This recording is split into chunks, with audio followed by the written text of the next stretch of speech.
So, very good evening, guys. I hope everyone is doing very fine. First of all, I welcome you all into the revision lecture or a fast track lecture of our very first chapter, that is preliminary. Right? I hope everyone is doing good. And today we are going to start with this particular topic, that is preliminary. इसको चालू करेंगे, इसके बारे में थोड़ा और समझेंगे और आज इसको पूरा कंप्लीट करेंगे। ठीक है, तो आप लोग को बेसिक्स तो पता है कि कंपनीज एक्ट 2013 1956 एक्ट को रिप्लेस कर गया है।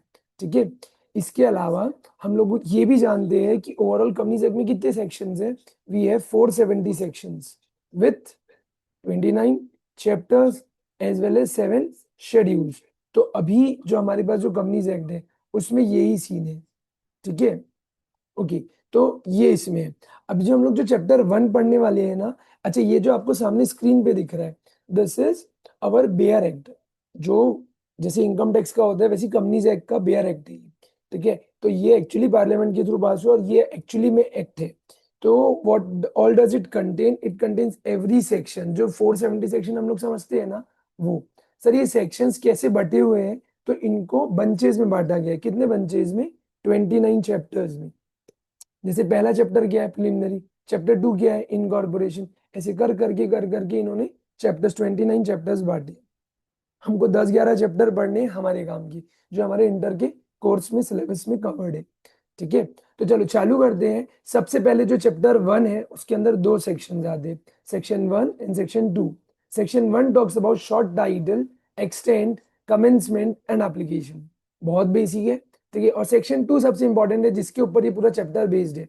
तो चैप्टर सेक्शन 1 जो है, it talks about short title. What we mean by short title? Short title भाई इस एक्ट का क्या नाम है? The companies act 2013। This act is made to consolidate and amend the law relating to companies act. ठीक है, तो जितने भी कंपनीज के लिए जो भी एक्ट बने हुए हैं, जो भी सारी चीजें हैं, ठीक है, वो सब इसमें कंपाइल्ड है। चलो उसके बाद आता है एक्सटेंड। सर एक्सटेंड का मतलब क्या होता है? इसका दायरा। दायरा मतलब ये कहाँ तक लगेगा? तो ये क्या होल ऑफ इंडिया में लगता है? Yes, it applies to the whole of India. तो ये पूरे इंडिया में लगता है। कमेंसमेंट सर कब से चालू होगा? तो इसकी डेट्स बता दी गई थी आपको कि भाई ये 29 अगस्त से आएगा 2013 में, 30 अगस्त को इसको नोटिफाई किया जाएगा। सेक्शन 1 उसी दिन से आ जाएगा। उसके बाद अलग अलग सेक्शन अलग अलग टाइम पे आएंगे, क्योंकि देखो वी हैव 470 सेक्शन, तो सारे सेक्शन एक दिन में नोटिफाई करके उसको स्टार्ट कर देना वाज नॉट पॉसिबल। तो धीरे धीरे कुछ कुछ बंचेज में ये सेक्शंस को लाया गया और एप्लीकेबल कराया गया। साथ साथ आखिरी इंपॉर्टेंट चीज आती है एप्लीकेशन। तो सर ये हम लोग कैसे पढ़ेंगे? तो आ जाओ। तो ये what is this? Sir this is also a book which is being issued by ICI, सारांश। ठीक है, तो what all does it talks about? अयो मेरी आवाज क्लियर आ रही होगी? ठीक है, थोड़ी सी ऐसी दबी दबी आ रही होगी। Why? Because of the cold. Few days back I had cold, so that's why. ठीक है, तो प्रिलिमिनरी जो हम लोग चैप्टर पढ़ रहे हैं, सबसे पहले इसका जो टाइटल है, what does it talks about? It talks about the companies act 2013। इसका टाइटल है एक्सटेंड। सर पूरे इंडिया में लगता है। सर कब से चालू हुआ? सेक्शन 1 तो उसी दिन से आ गया था, फिर बाकी सेक्शन अलग अलग डेट्स में थ्रू नोटिफिकेशन उन्होंने नोटिफाई करे। सर सबसे इंपॉर्टेंट चीज अगर कुछ आती है इस पूरे उसमें, तो ये है एप्लीकेशन। एप्लीकेशन का मतलब क्या है सर? मतलब कि ये जो कंपनीज एक्ट 2013 है, ये कहाँ कहाँ अप्लाई होता है? जैसा कि आप सबको पता है कंपनीज एक्ट। अच्छा मैं आप लोग को एक रूल बता चुका हूँ। ठीक है, and you guys also must be knowing कि जनरल लॉ के ऊपर स्पेशल लॉ प्रिवेल करता है, यानी कि स्पेशल लॉ शैल always prevail over general law. ठीक है, तो अब ये कंपनीज एक्ट क्या बोलता है? कंपनीज एक्ट बोलता है भाई इंडिया में अगर आप कोई भी कंपनीज बनाओगे ना, तो मैं लगूंगा, आई विल बी एप्लीकेबल। तो इंडिया में जो भी कंपनी बनेगी या अभी जो भी कंपनी बन चुकी है, उन सब के ऊपर कौन लगता है? Companies act 2013। ठीक है सर, तो सर कुछ स्पेशल टाइप ऑफ कंपनीज भी होती है, जैसे इंश्योरेंस कंपनीज, जैसे बैंकिंग कंपनीज, जैसे electricity supply and production companies. जैसे कोई कोई कंपनीज स्पेशल एक्ट के तहत बनी है, या कोई और एंटिटीज या बॉडी कॉर्पोरेट जिनको सेंट्रल गवर्नमेंट ने अलग से नोटिफाई किया है। ठीक है, जैसे कि एग्जाम्पल के तौर पे NHAI। ठीक है, माइट भी। तो सर इनके लिए तो खुद का एक्ट होगा, जैसे इंश्योरेंस कंपनीज तो उनका इंश्योरेंस एक्ट होगा, IRDAI का एक्ट होगा। बैंकिंग कंपनीज RBI की रूल्स रेगुलेशंस होते हैं, खुद का banking companies act, banking act है। तो सर ये कंपनीज कैसे सरवाइव करेगी? अभी दिक्कत कहाँ होती है? कंपनी से बोलते हैं मैं इन सब कंपनीज के ऊपर भी लगूंगा, लेकिन कभी कभी वेरी इंपॉर्टेंट वर्ड इज कि जब इनके प्रोविजन इनके साथ इनकंसिस्टेंट हो जाएंगे, मतलब कंपनीज एक्ट में कहीं कोई बात लिखी है, कोई प्रोविजन है, और banking regulation act, insurance companies act, insurance act, ठीक है, इलेक्ट्रिसिटी जनरेशन एक्ट, ये सारे एक्ट में भी कुछ बात लिखी है। सेम पॉइंट में दोनों अगर कॉन्ट्राडिक्ट कर रहे हैं तो सर किसको फॉलो कर रहे हैं? कंपनीज एक्ट सिंपल सीधा सा एक सॉल्यूशन देता है, बोलते हैं देख स्पेशल एक्ट कौन है? स्पेशल एक्ट तो इन जो स्पेशल कंपनीज बनी उनकी खुद की स्पेशल एक्ट है, और मैं तो क्या हूं, मैं तो जनरल एक्ट हूं, मैं तो इंडिया की सारी कंपनीज के ऊपर लगता हूँ। तो रूल क्या है? स्पेशल लॉ प्रिवेल करेगा जनरल लॉ के ऊपर। तो जब आपको इनकंसिस्टेंसी दिखे, जहां पे आपको कुछ कॉन्ट्रडिक्शन दिखे, या कुछ ऐसा लगे कि यार ये किसको फॉलो करूँ, इसको फॉलो करूँ कि इसको, तो कंपनी से खुद बोलते हैं आप मेरे को मत फॉलो करना, you go and follow your particular special act. तो अगर कहीं कोई प्रोविजन कभी इनकंसिस्टेंट हुआ, ठीक है, तो what you should follow your special law. Like अगर इंश्योरेंस कंपनीज के लिए जो इंश्योरेंस एक्ट है और कंपनीज एक्ट है, इन दोनों के प्रोविजन में अगर कभी कुछ इनकंसिस्टेंसी आई, तो आप सिंपल सीधा सा किसको फॉलो करना? इंश्योरेंस एक्ट को। Banking companies act, banking regulation act को, ठीक है, इलेक्ट्रिसिटी एक्ट को, ऐसे करके जो भी स्पेशल लॉ बने उसको फॉलो करना। तो एक रूल हमेशा से हम लोगों को पता है, स्पेशल लॉ शैल always prevail over general law. तो ये इसका पूरा समराइजेशन है। तो जब सेक्शन 1 जो होता है यहाँ खत्म होता है। अब सबसे इंपॉर्टेंट एलिमेंट आता है, दैट इज सेक्शन 2। सेक्शन 2 जो है कंपनीज एक्ट का, it talks about definition. Not only companies act, आप लोग को बेसिक्स तो पता ही होगा कि इंडिया के ऑलमोस्ट हर एक्ट का जो सेक्शन 2 होता है ऑलमोस्ट जनरली, ठीक है, it talks about definition sections या डेफिनेशन क्लॉजेस। तो हमारे इंडिया का जो ये companies act, Indian companies act 2013 है, उसका भी जो सेक्शन 2 है, it talks about various definition. Around 95 to 96 definition हमको इसमें देखनी रहती है। सर इतनी सारी डेफिनेशन हम लोग याद करेंगे या नहीं? हम लोग मोस्ट इंपॉर्टेंट या मोस्ट रिलेवेंट डेफिनेशन यहाँ पे देखेंगे। इसके अलावा कुछ डेफिनेशन है जो अलग अलग चैप्टर्स में आएगी। लाइक स्वेटिकुडिशियस क्या होता है, तो जब वो हम चैप्टर 4 पढ़ेंगे वहां पे पढ़ेंगे। तो ऐसे कुछ कुछ कुछ कुछ रेगुलेशन हमारे सामने, डेफिनेशन हमारे सामने आएगी, तो हम लोग वहां पढ़ेंगे। Let's start with the very first. सबसे पहले तो कंपनी क्या होती है? देखो कंपनी के मैं डेप्थ में नहीं जा रहा कि एकदम बेसिक्स से मैं इसको चालू करूं, but I am very sure कि आप लोगों ने फाउंडेशन वगैरह में बेसिक्स पढ़ रखा है। तो कंपनी डायरेक्टली चालू करते सेक्शन 2 क्लॉज 20 पे डिफाइंड है। तो ऐसे 95 96 क्लॉजेस है जो मैं आपको बता रहा हूँ। तो कंपनी कहाँ पे डिफाइंड है? कंपनी सेक्शन 2+20 में डिफाइंड है। कंपनी मीन्स अ कंपनी जो इस एक्ट में बनी है। ये एक्ट मतलब 2013 का एक्ट, या पुरानी कोई कंपनी लॉ का जो पुराना एक्ट है, जैसे 1956, उसके पहले की भी पुराने एक्ट है, ठीक है। तो उन सबको यहाँ के लिए क्या मान लिया जाएगा? कंपनी। कंपनी इन जनरल, अगर जनरल डेफिनेशन बताऊँ तो क्या होता है? वही, यस। तो company means a company is an incorporated association which, just a second guys, okay, yeah, means an incorporated association which is an artificial person created by law having a separate entity with a perpetual succession। तो ये उसकी कुछ characteristics भी बता दी। I hope इसके depth में जाना हमको जरूरी नहीं है, ठीक है, because it is something like a revision fast track, so we need to go. तो वही इनकॉर्पोरेट एसोसिएशन जो लॉ की नजरों में बनता है, उसकी खुद की सेपरेट लीगल एंटिटी होती है, and it has its own perpetual succession, मतलब लोग आएंगे जाएंगे लेकिन कंपनीज चलती रहती है, ठीक है। Let's come on the topic, very important topic. Sir types of company. तो कंपनी को कुछ अलग अलग बेसिक्स से बांटा गया है। सबसे पहला क्या है sir? On the basis of liability. बहुत अच्छे से समझना, ठीक है। या तो कंपनी लिमिटेड बाय शेयर हो सकती है या limited by guarantee. Sir limited मतलब कहीं कोई लिमिटेशन होगी, ये बोलते हैं आपकी। It talks about limitation in the sense liability के ऊपर। what it talks about, it talks about limitation on your liability of the members, ठीक है, limitation on the liability of the members। तो what it talks about, it says liability of the members of a company जो किस तरीके से बनी, is limited by its memorandum of association। तो memorandum में आपने अगर कोई अमाउंट बोला था, एग्जांपल समझो मैंने 10 रुपए का एक शेयर लिया, एक कंपनी 10 रुपए का उसका शेयर है, उसमें मैंने अभी 8 रुपए पे कर दिए, तो मुझे और कितना देना है? 2 रुपए। तो मैक्सिमम कंपनी मेरे से और कितना मंगा सकती है? 2 रुपए। तो वही लिखा है, इफ एनी अमाउंट जो आपका क्या है अभी अनपेड है शेयर में, तो मैक्सिमम लाइबिलिटी उतनी ही आएगी। जैसे मैंने 10 रुपए का शेयर लिया तो कंपनी में से मैक्सिमम 10 रुपए वसूल सकती है, उसके ऊपर 1 रुपए भी नहीं वसूलेगी। That is company limited by shares. India में जनरली आपको जितनी भी कंपनी दिखती है, they are mostly company limited by shares. Reliance Industries Limited का नाम सुना है क्या आप लोगों ने? तो yes, it is a company limited by share, ठीक है। सबसे इंपॉर्टेंट आता है sir company limited by guarantee. अब it is defined under section 2 clause 21। तो व्हाट डज इट सेज, इसको अच्छे से समझना, इसमें से कीवर्ड बताऊंगा वो याद रखना। तो यहाँ पे जो मेंबर्स की लाइबिलिटी, देखो कंपनी की लाइबिलिटी नहीं होती, कंपनी के मेंबर्स की लाइबिलिटी होती है, वो भी लिमिटेड है बाय मेमोरेंडम। तो मेमोरेंडम में जो अमाउंट आपने लिखा है क्या, you have undertaken to contribute to the assets of the company in the event of the wind up. यानी कि यहाँ पे समझो हम लोग एक तरीके से प्रॉमिस कर देते हैं। जनरली जो गारंटी कंपनी होती है ना, then the form of section 8, मतलब जो सेक्शन 8 कंपनी बनती है उसमें आप जो लिमिटेड बाय गारंटी वाला जो सीन रहता है ना, इसी में रहता है। ठीक है, तो yes, guarantee companies are also there. Generally जो सेक्शन 8 कंपनीज होती है, एनपीओ एनजीओ जो आप लोग बोलते हो, ठीक है, वो इसी फॉर्म में बनती है। ठीक है, तो जनरली सर इनकी लाइबिलिटी क्या होती है? इनकी लाइबिलिटी होती है in case of wind up. जैसे जब कंपनी वाइंड अप होगी तो जितना भी पैसा हमको लाना रहेगा, जितना भी हमने अंडरटेक किया है, उतना हम लोग ला के देंगे। Members do promise this and there liability is limited by guarantee that amount जो उन्होंने अंडरटेक किया है। ठीक है, तो यहां से इंपॉर्टेंट याद रखना, undertake to contribute to the assets of the company in the event of big wound up, यानी कि वाइंडिंग अप में। ठीक है, और वही लिखा है कि जस्ट अ सेकेंड ना।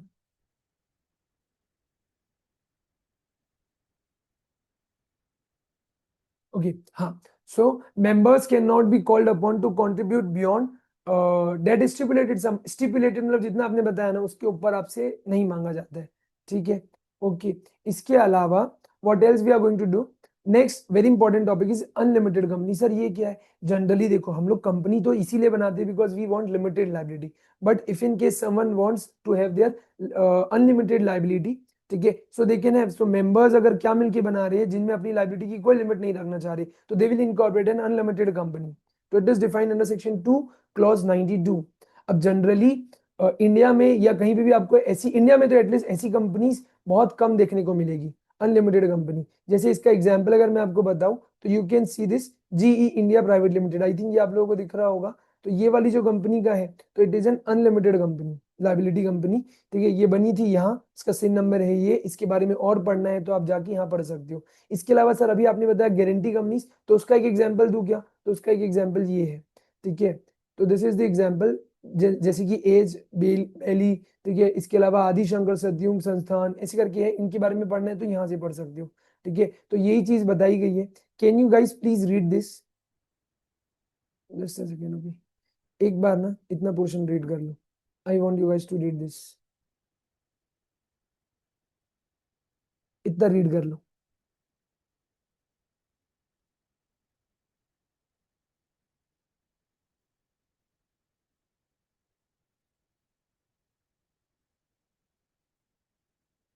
ओके,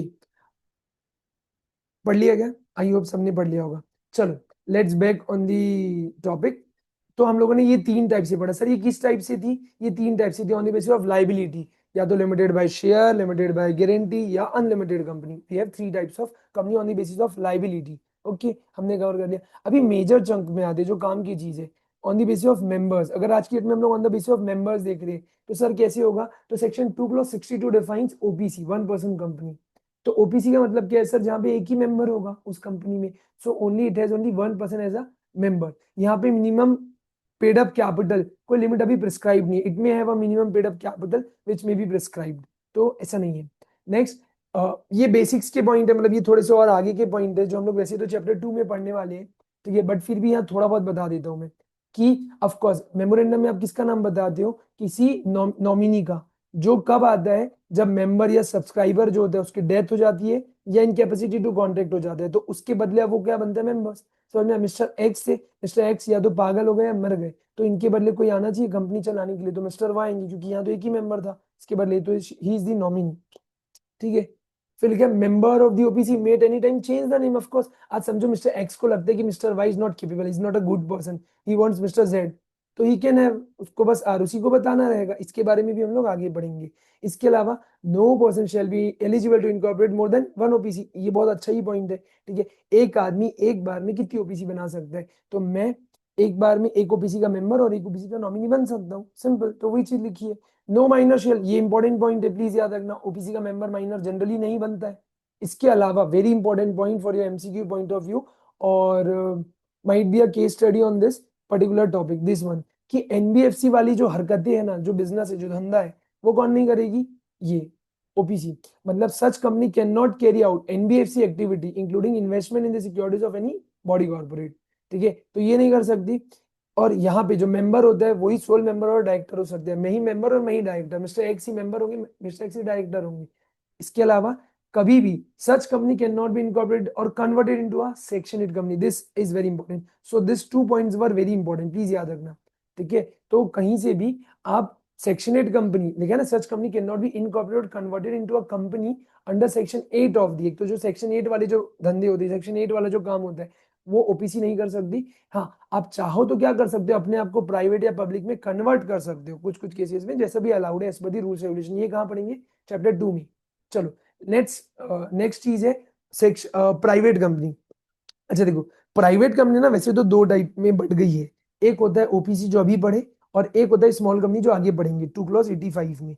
ठीक है, तो प्राइवेट कंपनी के ऐसे दो आर्म्स निकाल सकते हो आप लोग. तो प्राइवेट कंपनी क्या होती है, एक चीज बस याद रखना, अगर तुमने ये याद कर लिया तो तुम्हारा काम खत्म है. PRL. Sir what is this P? P stands for prohibition. If you don't know, please write it out. R stands for restriction and L stands for limitations. तो RLP बोलो या PRL बोलो, वट एवर यू मे से. ठीक है, this is a mnemonic. P for prohibition. Sir prohibition किस चीज का है, प्रोहिबिशन का मतलब क्या होता है? प्रोहिबिशन का मतलब होता है कि आप नहीं कर सकते, कुछ काम ऐसे हैं जो आप कर ही नहीं सकते. नो मतलब नो. ठीक है, लाइक प्रोहिबिशन किस चीज का है, on the invitation to subscribe to the securities of the company. आप जनरल पब्लिक को जाके इनवाइट नहीं कर सकती कि आप आओ और आके मेरी कंपनी के शेयर परचेज करो. This is in general not allowed for a public company. ठीक है, why not allowed? Why not allowed? Because you are a private company. If you are a public company, then you are freely allowed. अगर आप private हो तो आप private रहो ना, आप ऐसे जनरल पब्लिक को ऑफर करोगे तो any person can become your member, then it will be a public company. So how you will continue as a private company? So that is why prohibition. नहीं कर सकते मतलब नहीं कर सकते, नहीं मतलब नहीं, ऐसा समथिंग लाइक दैट. ओके, तो प्रोहिबिशन.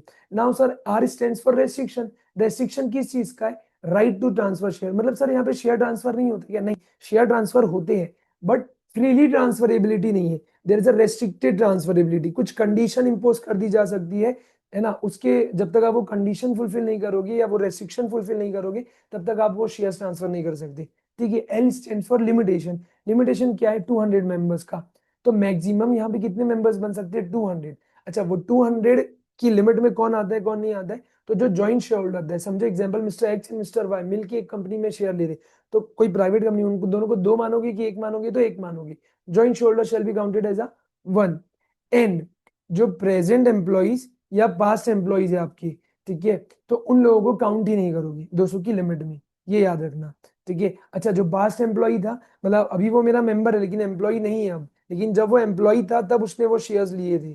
ठीक है, तो he will not be counted, बस याद रखना. इसके अलावा यस, मिनिमम मैक्सिमम क्या होता है, यहाँ कम से कम 2 मेंबर चाहिए, है ना, और मैक्सिमम तो अभी बताया 200 मेंबर चाहिए. और यहाँ पे कोई minimum paid up capital requirement अभी नहीं है. ठीक है, एज मे बी प्रिस्क्राइब, जो आगे चल के कभी बताया जाएगा तो वो होगा. Next, P stands for prohibition. Prohibition ही अभी हमने यहाँ पे देखा ना, प्रोहिबिशन, प्रोहिबिट करना, मतलब नहीं कर सकते, मतलब नहीं कर सकती. ठीक है, सही है ना भाई? बिकॉज यार अगर आप प्रोस्पेक्टस इशू करके जनरल पब्लिक से पैसा मंगाओगे on the basis of equity shares, ठीक है, तो वो कहाँ से आप प्राइवेट कंपनी रहोगे? आप तो अपनी इक्विटी बांट रहे हो बाहर वालों को, so it will not be allowed. ठीक है, and one more thing. Okay, public company. Sir public company section 2 clause 71 में डिफाइंड है. ये क्या है सर? एकदम अच्छा, एकदम अच्छा. वो बोलता है जो कंपनी प्राइवेट नहीं ना वो क्या होती है? पब्लिक. ठीक है, which is not a private company. अरे मतलब जो आदमी नहीं वो अपने आप ही क्या होगा? औरत, ऐसा बोलना चाह रहा है. ठीक है, तो वो लिखा है it is not a private company. ठीक है, तो वो पब्लिक कंपनी है. And articles do not have any restricting clause. अभी तो पढ़ के आए थे वो जो पी, आर और एल है, अगर ये तीन चीजें तो आप क्या हो? प्राइवेट हो. अगर ये तीन चीज नहीं है तो आप क्या हो? पब्लिक हो. ठीक है, यहाँ पे शेयर्स क्या होते हैं? Freely transferable. तो सर वहां पे भी तो था, वहां रेस्ट्रिक्टेड था प्राइवेट में, यहाँ क्या है? फ्रीली है. यहाँ किसी से पूछना नहीं, यहाँ कोई कंडीशन नहीं है. मैं अभी चाहूँ रिलायंस के शेयर खरीद के अभी बेच सकता हूँ. I am not going to ask anyone और टेक एनी परमिशन और fulfil any condition. That is what it stands. Next sir, यहाँ पे भी कोई मिनिमम पेड अप कैपिटल अभी तक नहीं है, कोई सच बताया नहीं उन्होंने. ठीक है, इसके अलावा यहाँ पे मिनिमम नंबर ऑफ मेंबर्स कितने चाहिए? 7 लोग चाहिए एक पब्लिक कंपनी बनाने के लिए. इसके अलावा मैक्सिमम की कोई लिमिट नहीं है, तभी तो सबसे बेस्ट है. वहां पे कितनी थी? 200 थी. इसके अलावा ये सबसे इंपॉर्टेंट पॉइंट है, subsidiary of a public company is deemed to be a public company. समझो, आज अगर कोई कंपनी है एक्स लिमिटेड, यानी कि पब्लिक कंपनी, इसकी सब्सिडरी है वाई प्राइवेट लिमिटेड, तो ये वाई प्राइवेट लिमिटेड इसकी सब्सिडरी है, तो वाई प्राइवेट लिमिटेड भी कंप्लायंस के लिए इसको क्या डिम्ड माना जाएगा, to be a public company, although ये अपने आर्टिकल से क्या होगी, private, but for the compliance clause हम लोग इसको क्या मानेंगे, पब्लिक, डिम्ड पब्लिक कंपनी। आया क्या समझ में? तो हम लोगों ने ये भी 3 पार्ट पढ़ लिया। चलो लेट्स, वेरी इंपॉर्टेंट पॉइंट। अच्छा, इंटर में अगर क्वेश्चन देना है ना, if they want to ask a question, they can ask on this particular topics, holding and subsidiary. This is one of the good topic. Let's start. Holding company, section 2 clause 46 defines holding company, section 2 clause 87 defines subsidiary company. Holding company means a parent company. In general we can say holding company means a parent company, subsidiary company means उसका children. चलो समझते हैं। तो लिखा है holding company in relation to one or more companies means a company जिसकी कोई क्या है, सब्सिडियरी। एकदम इजी हिंदी में बताऊं तो इट टॉक्स कि होल्डिंग कंपनी वो है जिसकी कोई सब्सिडियरी है। तो सर ये तो समझ ही नहीं आया, इसीलिए हमको सबसे पहले क्या पढ़ना पड़ेगा, सब्सिडियरी। सब्सिडियरी कंपनी पढ़ोगे तो होल्डिंग अपने आप समझ में आ जाएगा। तो क्या लिखा है, subsidiary company means a company जिसमें होल्डिंग कंपनी क्या कर रहा है, दो में से कोई एक काम, कुछ भी अगर कर लिया तो आप अपने आप ही क्या बन जाओगे, सब्सिडियरी उस कंपनी की। देखो, या तो होल्डिंग कंपनी आपके बोर्ड ऑफ डायरेक्टर को जो कंपोजिशन है उसको कंट्रोल कर रहे हैं। सर कंट्रोल कर रहे हैं मतलब या तो सारे डायरेक्टर्स या मेजोरिटी ऑफ डायरेक्टर्स। जो आपका कंपोजिशन है ना, जैसे समझो 10 डायरेक्टर है, उसमें से 9 डायरेक्टर को अपॉइंट करने का पावर मेरे पास है, आई डू अपॉइंट। ठीक है, so I am having the control, I control your composition. मेरे पास रिमोट है, जब चाहो रिमूव, जब चाहो अपॉइंट, ये कर सकता हूँ। So I am controlling the board of directors. तो जिस कंपनी के ऊपर मैं करूँ, अच्छा very important point is this, it is in relation to a company, very very very important point.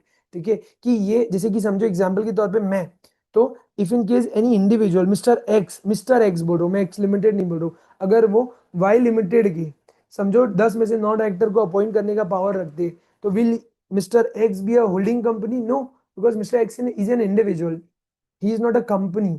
ठीक है, तो ये हम लोग किसके रिलेशन में देखते हैं, कंपनी के रिलेशनशिप में, प्लीज याद रखना। Next, control the composition of board of directors. Second, exercises और कंट्रोल, ये इंपॉर्टेंट पॉइंट है, याद रखना।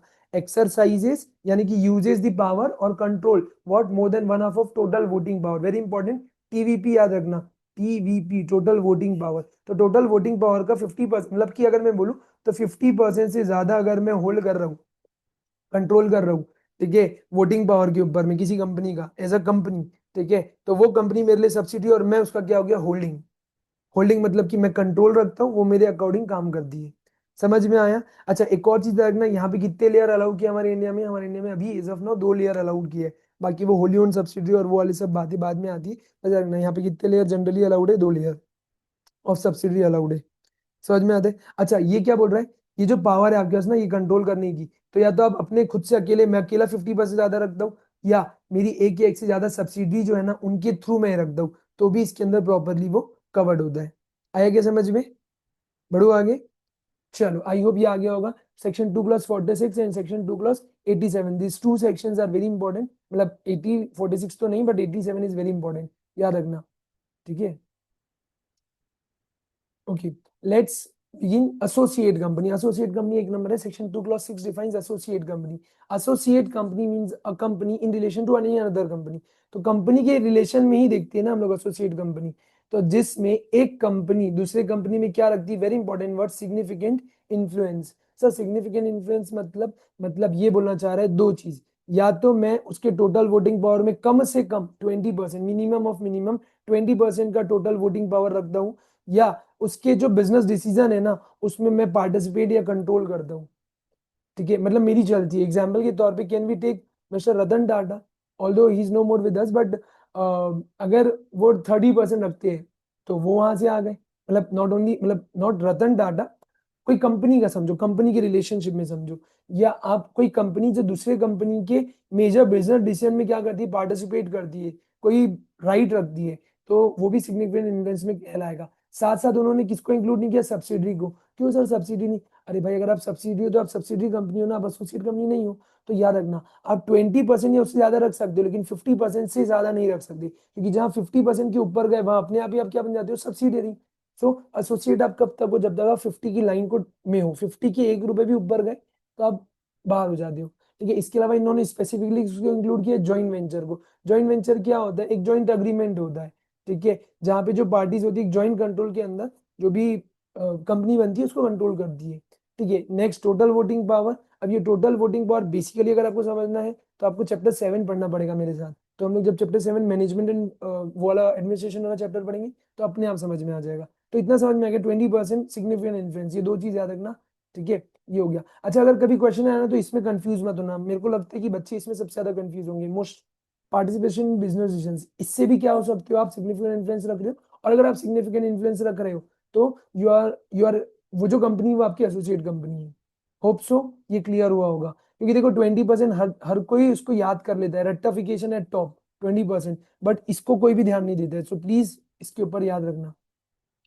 नेक्स्ट आते हैं हम लोग अदर टाइप ऑफ कंपनीज, बोले तो गवर्नमेंट कंपनीज। तो अदर टाइप ऑफ कंपनी में सबसे पहले सेक्शन 2+45 डिफाइंस गवर्नमेंट कंपनी, बहुत अच्छे से रखना। अभी हम लोग सब्सिडी में कितना परसेंट बढ़े थे सर, मोर देन 50%। पे क्या हो जाती है वो कंपनी, सामने वाली कंपनी मेरी सब्सिडी। यहाँ पे क्या बोल रहा है, at least 51% of the paid up share capital. वहां पे क्या लिखा था, टोटल वोटिंग पावर, यहाँ पे क्या लिखा है, पेड अप शेयर कैपिटल। ठीक है, तो दोनों में डिफरेंस है, प्लीज याद रखना, नेवर बी कंफ्यूज। तो यहाँ पे बोल रहा है, अच्छा अगर समझो सर एक कौन रख रहा है, सेंट्रल गवर्नमेंट, स्टेट गवर्नमेंट, या दोनों मिलके रख रहे हैं किसी और कंपनी में, तो वो कंपनी क्या कहलाएगी, deem to be a government company, वो गवर्नमेंट कंपनी हो जाएगी। लेकिन सर अगर हम लोग 50.5 रख रहे तो नहीं होगी, वो सब्सिडी। देखो वो कैसा ये कैसे होता, 51% होने को होना, तब तो वो सामने वाली कंपनी क्या कहलाएगी, अपनी गवर्नमेंट कंपनी। समझ में आ रहा है, नहीं तो नहीं कहलाएगी। तो यहाँ पेड अप शेयर कैपिटल जो यूज हुआ है, कभी कभी आप उसको क्या मान सकते हो, टोटल वोटिंग पावर। किस केस में, अगर उस कंपनी ने क्या यूज कर रखा है, डीवीआर। सर ये कहाँ पे पढ़ेंगे, डीवीआर क्या होता है, differential voting rights. This we will study in chapter 4, section 43 के रूल्स में हम लोग पढ़ेंगे, तो वहां पे it will be very clear. ये क्या होता है, अलग अलग राइट्स होते हैं अलग अलग शेयर्स के ऊपर में। एग्जाम्पल, तुमने टाटा का नाम सुना होगा, टाटा ने इंट्रोड्यूस किया था एक बार डीवीआर, तो वैसा। ठीक है, इसके अलावा includes a company which is a subsidy company of such government company, of course, तो वो भी इसके अंदर इंक्लूड होता है। यहाँ पे हो गया। अब सबसे इंपॉर्टेंट सेक्शन 2 क्लॉज 85, तो इसका मिक्स क्वेश्चन आ सकता है अगर चैप्टर 1 से आना चाहे तो। किसका, 2 क्लॉज 85 के ऊपर में, यानी कि स्मॉल कंपनी। ठीक है, इसके साथ साथ सब्सिडियरी कंपनी। ठीक है, ये दोनों तीनों को मिला के क्वेश्चन पूछ सकता है। तो याद रखना, small company is always a private company, it will never be a public company. Small company will always be a private company, it will never be a public company.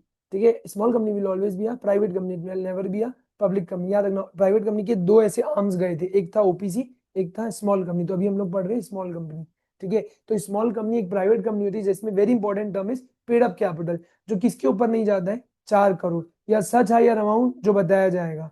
ठीक है, मतलब अभी कितना बताया उन्होंने, 10 करोड़ मैक्सिमम हो सकता है। लेकिन आज की डेट में क्या चल रहा है, 10 सीआर, मतलब मैक्सिमम करते करते करते करते ये लोग कितना बता सकते हैं, 10 सीआर। अभी कितना बताया, 4 सीआर, इसके पहले भी था क्या, 2 सीआर, उसके पहले भी था क्या, कोई 50 लाख। तो ऐसे कर करके इन्होंने बढ़ाया है। एज ऑफ नाउ हमको क्या याद रखना है, अगर तुम्हारे मॉड्यूल में बुक में कहीं पे भी 50 लाख 2 करोड़ की लिमिट लिखी है, तो उसको याद नहीं रखना है, हमको याद ये रखना है अभी 4 और 40 है, 4 एंड 40, 4 करोड़ तक का अगर इनका कैपिटल है। And very important word is and, and दोनों कंडीशन फुलफिल होनी चाहिए। And turn over as per your latest immediate preceding financial year का जो पीएनएल अकाउंट है, उसमें आपका टर्नओवर किसके ऊपर नहीं जाना चाहिए, 40 सीआर। तो 4 और 40, 4 एंड 40, 4 का कैपिटल, टर्नओवर हमेशा ज्यादा होता है याद रखना, तो 40 हमेशा क्या है, टर्नओवर। तो टर्नओवर 40, इसके ऊपर अगर आपका कैपिटल और टर्नओवर नहीं है तो आपको क्या मान लिया जाएगा, स्मॉल कंपनी। स्मॉल कंपनी होने से सर क्या होता है, स्मॉल कंपनी होने से आपको बहुत सारे एग्जेम्पशंस मिलते हैं। आपको कहीं जगह पे एक्सेप्शन में रखा जाता है, आपके ऊपर ये एप्लीकेबल नहीं होगा, you don't need to do this, you don't need to comply this, that is why. तो ये एक प्रिविलेज है, समझ लो, मतलब एक अच्छी चीज है। स्मॉल कंपनी में अगर आप हो, आपको बहुत सारे एग्जेम्पशन मिलते हैं, छोटी कंपनी के ऊपर ज्यादा बर्डन नहीं होता, कंप्लायंस बर्डन कम हो जाता है। ठीक है, तो अभी कितना बताया गया, 40 करोड़। ये बढ़ा बढ़ा के कितना बढ़ा सकती है लोग, max to max 100 CR. Sir इसके ऊपर जाना है तो they will change the act में अमेंडमेंट करेंगे, वो हमारे काम का नहीं। So sir what we need to retain this 4 CR as well as 40 CR. समझ में आया, चलो let's start. Very important point is exception. देखो आप तो ये याद कर लोगे, इसको रट्टाफिकेशन कर लोगे, बट आप कहाँ कोलैप्स हो जाओगे, यहाँ पे, ये 3 पॉइंट में। ये बोल रहा है भले ही कोई कंपनी ऊपर वाला क्राइटेरिया फुलफिल करती होगी, बट अगर वो कौन सी कंपनी है, सेक्शन 8 या होल्डिंग सब्सिडी वाले रिलेशनशिप में है, या कोई और कंपनी या बॉडी कॉर्पोरेट है जो कहाँ बनी है, स्पेशल एक्ट में, तो इन 3 टाइप की कंपनीज को कभी भी आप क्या मत मानना, small company. Although any section, भले ही कोई हो सकता है होल्डिंग सब्सिडी कंपनी हो जो ये क्राइटेरिया 4 एंड 40 का फुलफिल कर रही होगी, तो भी अगर वो होल्डिंग सब्सिडरी है, सेक्शन 8 है, या कोई स्पेशल एक्ट के तहत बनी हुई कंपनी है, ठीक है, तो उन तीनों कंपनीज को कहीं पे भी आप स्मॉल कंपनी की डेफिनेशन में मत इंक्लूड करना। Very very very very important point. ठीक है। नेक्स्ट आता है sir foreign company, section 2+42 define foreign company. So what is a foreign company? Any company और अ बॉडी कॉर्पोरेट जो इनकॉर्पोरेटेड इंडिया के बाहर, लेकिन इंडिया में उसका क्या है, प्लेस ऑफ बिजनेस खुद से कर रही है या एजेंट के थ्रू कर रही है, फिजिकली कर रही है या इलेक्ट्रॉनिक मोड के थ्रू कर रही है, साथ साथ conducts any business activity India in any other manner. ठीक है, तो कोई भी तरीके से वो धंधा कर रही है इंडिया में, ठीक है, तो उसको यहाँ पे आएगा। जैसे तुमने वो पढ़ा होगा ना, बी टू सी, सर ये सब कहाँ पे पढ़ेंगे हम लोग? एक चैप्टर है, चैप्टर 11। ठीक है, तो chapter 11 talks about companies incorporated outside India, CIOI, तो उसमें हम लोग ये कवर कर लेंगे। ठीक है sir, section 8 company, yes we have a section 8 company. जो तुम लोग बोलते हो ना NGO या NPO, जनरली जो चैरिटेबल ऑब्जेक्ट वाले काम करती है, अच्छे अच्छे ऑब्जेक्ट वाले काम करती है, ठीक है, वो किस लिए बनाई जाती है ऐसी companies? For the promotion of commerce, art, science, religion, charity, environment को प्रोटेक्ट करना, स्पोर्ट्स को बढ़ावा देना, इन सब अच्छे अच्छे कामों के लिए जो कंपनीज बनाई जाती है उनको सेक्शन 8 कंपनी बोलती है। ठीक है सर, ये जो अपना प्रॉफिट कमाती है वो कहाँ लगाती है? केवल अपने ऑब्जेक्टिव में। यहाँ डिविडेंड देना नहीं है, मतलब ये डिविडेंड नहीं दे सकती, डिविडेंड देना पॉसिबल नहीं है मेंबर्स को। ये जो भी प्रॉफिट होता है वो अपने ऑब्जेक्ट को और आगे बढ़ाने में, फर्दरेंस के लिए पैसा लगा सकती है।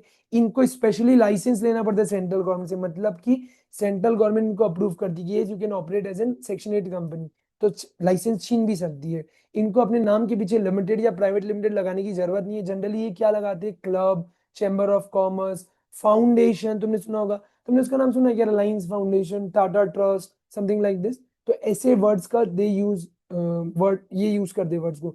इनके पास सेम प्रिविलेज और ऑब्लिगेशन है जो एक जनरली लिमिटेड कंपनी के पास होता है। ठीक है, इनका लाइसेंस क्या किया जा सकता है? रिवोक, कैंसिल किया जा सकता है अगर इन्होंने क्या किया, कोई कॉन्ट्रवेंशन किया। अब ये तो बेसिक से इनके पॉइंट्स है कि जनरली हम लोग को ना, अगर जिसको पता है MGT वाला, जो जिसने चैप्टर पढ़ा है मीटिंग वाला चैप्टर, मीटिंग का नोटिस कितने दिन का होता है? जनरली 21 क्लियर डेज का, लेकिन इनको कितने दिन का देना है? 14 डेज का भी देंगे तो क्या होगा, चलेगा। और जो minimum number of directors, independent directors की जो रिक्वायरमेंट है इनके ऊपर नहीं लगती है। आगे जब आएगा तब हम लोग पढ़ेंगे। होप इतना समझ में आ गया होगा। ठीक है, इसके अलावा if we go further, we have this listed company. अब लिस्टेड कंपनी समझाने के लिए विल लुक बैक, मैं आपको अलग से एक दूसरे चार्ट में लेके जाऊंगा, वहां से पढ़ाऊंगा। ठीक है, उसके पहले अनलिस्टेड कंपनी देखते हैं। अनलिस्टेड कंपनी क्या है? जो लिस्टेड नहीं है। इसके अलावा कुछ और कंपनीज आती है लाइक निधि कंपनी। निधि कंपनी क्या होती है सर? निधि कंपनी को एक और नाम बोलते हैं म्यूचुअल बेनिफिट सोसाइटी। ठीक है, जनरली ये ना आपके अंदर थ्रिफ्ट एंड सेविंग्स की हैबिट डालने के लिए आती है, बचत। ठीक है, ये जनरली ना बहुत, जैसे अगर आप इसको थोड़ा बहुत सर्च वर्च करोगे आपको पता चलेगा कि it is very common in कुछ कुछ एरियाज में, बहुत कॉमन होती है। ठीक है, ये अभी यहाँ पे नहीं बता रहा, हाँ ठीक है, मैं इसके बारे में बता सकता हूँ आपको बाद में।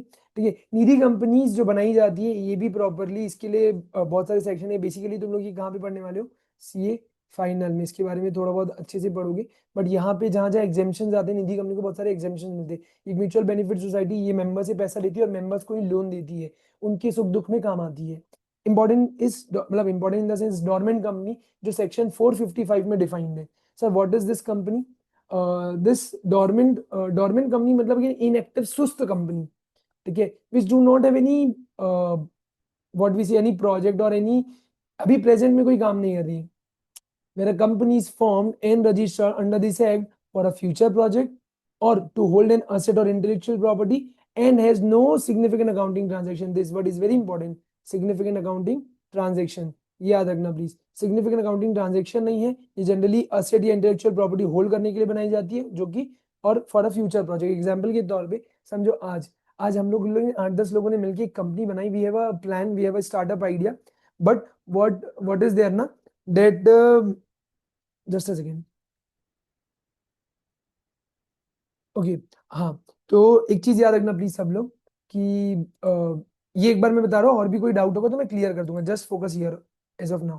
ठीक है, so what is dormant company? So dormant company मतलब जनरली ऐसी कोई कंपनी जो इनएक्टिव है, जो फ्यूचर प्रोजेक्ट के लिए बनाई गई है, जिसका कोई सिग्निफिकेंट अकाउंटिंग ट्रांजेक्शन नहीं है, या तो कोई असेट या इंटेलेक्चुअल प्रॉपर्टी को होल्ड करने के लिए। सबसे पहले आओ मेरे एग्जांपल समझो। जैसे आज हम लोग 8-10 लोग हैं, हमको कोई आइडिया है, बिजनेस आइडिया, स्टार्टअप आइडिया है, but we need to execute, it will take time. But as of now हमको कोई क्रीमी प्रॉपर्टी दिख रही है या कुछ और ऐसा दिख रहा है।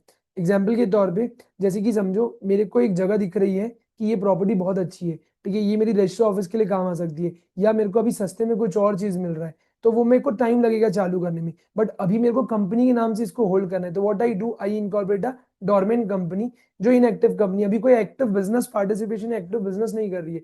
It will start the future, the business in the future, right. As of now we just have to hold that property. तो प्रॉपर्टी होल्ड करने के लिए अगर हम लोगों ने कोई कंपनी बनाई, तो हम लोग उसको बोल सकते हैं डोरमेंट कंपनी। मेनली इस कंपनी के अंदर में आपको रजिस्ट्रार को एप्लीकेशन देना पड़ता है, लेकिन सच अ कंपनी और इनएक्टिव कंपनी में मैंने एप्लीकेशन टू रजिस्ट्रार, जो भी रूल्स में बताया गया, तो उसको स्टेटस मिलता है क्या, डोरमेंट कंपनी का।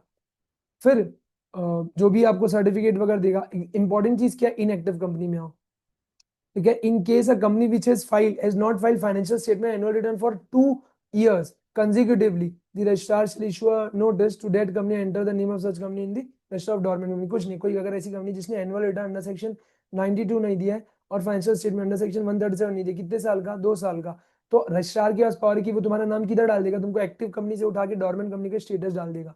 ये बात है। बट पहले समझो इनएक्टिव कंपनी क्या होती है। इंपॉर्टेंट ये, जो कोई भी बिजनेस या ऑपरेशंस कंटिन्यू नहीं करी, कंडक्ट नहीं कर रही है, जिसके अंदर क्या नहीं हुआ, important word significant outing transaction. ये कहां से समझेंगे सर, यहाँ पे समझेंगे थोड़ी देर बाद, ठीक है। लास्ट 2 फाइनेंशियल ईयर में, और ना ही उसने अपने financial statement annual return file करे लास्ट 2 फाइनेंशियल ईयर की, तो उस कंपनी को हम क्या बोल सकते हैं, अ इनएक्टिव कंपनी। तो सर सिग्निफिकेंट अकाउंटिंग ट्रांजेक्शन क्या होता है, ऐसे ट्रांजेक्शन अदर देन, मतलब ये काम तो जरूरी है ना आपको जिंदा रहने में, इसके अलावा आपने कोई बड़ा भारी खर्चा नहीं किया, कोई बड़े बड़े अकाउंटिंग ट्रांजेक्शन नहीं करी।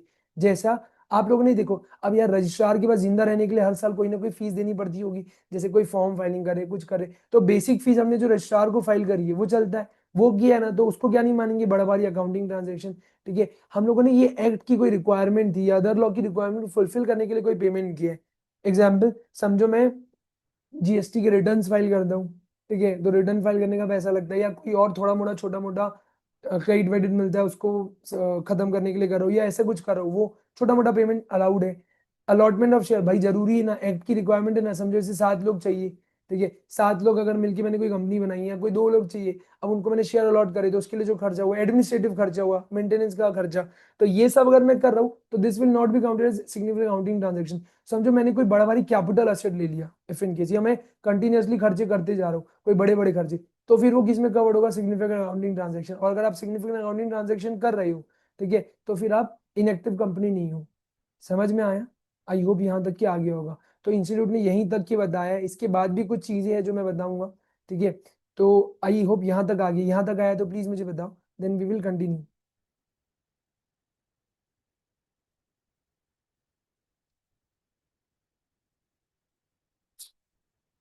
गाइस, आया ना? Okay, anyone having any doubt?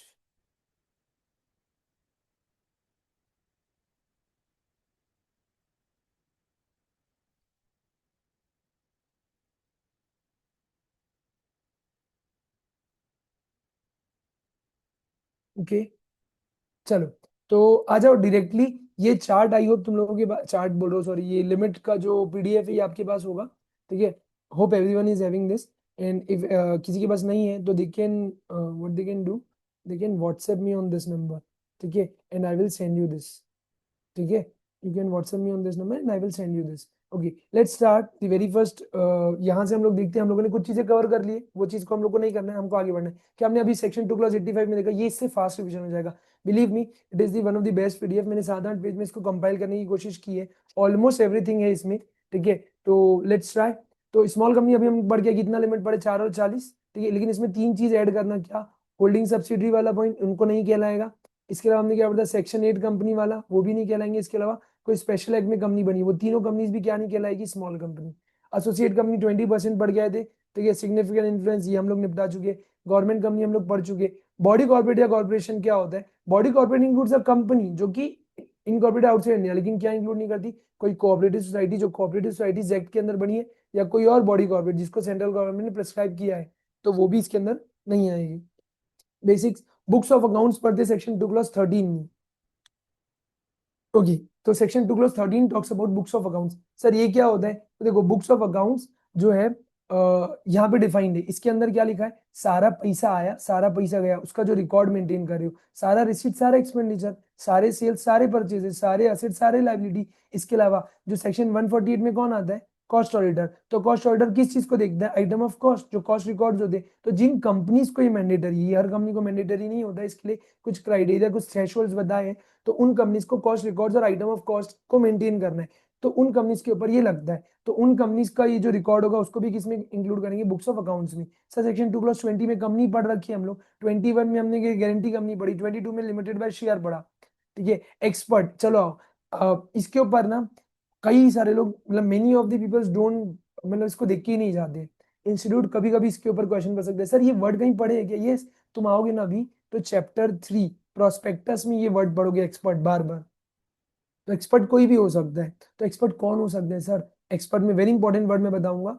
तो लिखा है एक्सपर्ट मतलब कोई इंजीनियर, कोई वैल्यूअर, कोई सीए, कोई सीएस, कोई सीएमए, या कोई और पर्सन, वेरी इंपॉर्टेंट यहां से याद रखना, जिसके पास पावर या अथॉरिटी है कि वो अपने नाम से क्या इशू कर सकता है, certificate under any law, pursuance मतलब एज पर या अकॉर्डिंग या in accordance with any law for the timing in force. जैसे कंपनी से को अलाउ करता है कि as a CA, CS, CMA में कोई सर्टिफिकेट आपको इशू करके दे सकते हो, so I am an expert, ठीक है। प्लीज याद रखना अपने नाम के साथ, अपने साइन के साथ, तो वो यहाँ पे कवर्ड हो जाता है, ठीक है। फिर आता है section 2+40 talks about financial statement, it is very important definition, अच्छे से याद रखना। फाइनेंशियल स्टेटमेंट एकदम इजी, 5 चीजें आती है। क्या चीजें आती है सर, पहला आता है balance sheet at the year and, ठीक है। इसके अलावा just a second guys, just a second, हाँ, ओके।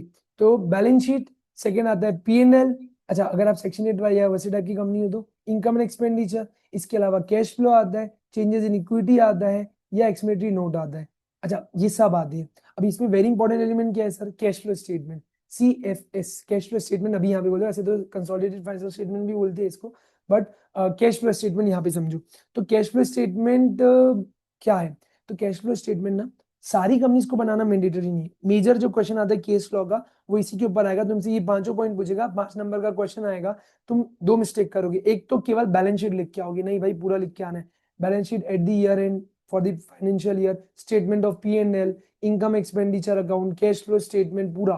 तो ये 5 चीजें, साल भर में चेंजेस इन इक्विटी की इन्फॉर्मेशन दे रहे हो और एक्सप्लेनेटरी नोट दे रहे हो, ठीक है। तो ये 5 चीजें इसके अंदर क्लियर होती है। इसके अलावा वेरी इंपॉर्टेंट पॉइंट ये था कि OPC, small company, dormant company को कैश फ्लो स्टेटमेंट नहीं बनाना है, लेकिन वेरी इंपॉर्टेंट पॉइंट, ठीक है, जस्ट अ सेकंड गाइस, हाँ। तो वेरी इंपॉर्टेंट पॉइंट क्या था कि ऐसी प्राइवेट कंपनी जो किस तौर पे रजिस्टर्ड है एज अ स्टार्टअप कंपनी, तो उनको क्या नहीं कहला, उनको किस में क्या नहीं बनाना है, कैश फ्लो स्टेटमेंट नहीं बनाना है। वाह, आके इसको पूरा कंप्लीट करते हैं, समझो। कभी कभी देखिए आस्क, ठीक है, दिस इज ऑल्सो कि स्टार्टअप कंपनीज क्या है। तो स्टार्टअप कंपनी देखो मैंने तो स्पेसिफिकली बताया भाई, ठीक है। तो स्टार्टअप कंपनी के ऊपर भी देखिए आस्क का क्वेश्चन, तो क्या होता है सर, ये स्टार्टअप कंपनी, स्टार्टअप या स्टार्टअप कंपनी मतलब एक ऐसी प्राइवेट कंपनी जो कंपनी से 2013 या 1956 एक्ट में बनी होगी और जिसको रिकॉग्नाइज किया गया स्टार्टअप किसके द्वारा, डीआईपीपी। डीआईपीपी क्या होता है sir, department of industrial policy and promotion, किसके अंदर आता है, ministry of commerce and industry, ठीक है। तो इनको नहीं बनाना है, मतलब अगर ये लोग नहीं बनाएंगे क्या, कैश फ्लो स्टेटमेंट, ठीक है। तो कैश फ्लो स्टेटमेंट नहीं बनाएंगे तो भी चलेगा, ये सीएफएस कंसोलिडेटेड नहीं है, ये बोलना चाह रहा है कैश फ्लो स्टेटमेंट, समझ में आया। चलो, तो आई होप ये क्लियर हुआ होगा, ये वेरी इंपॉर्टेंट है, इसमें कोई डाउट है तो यू गाइस कैन आस्क।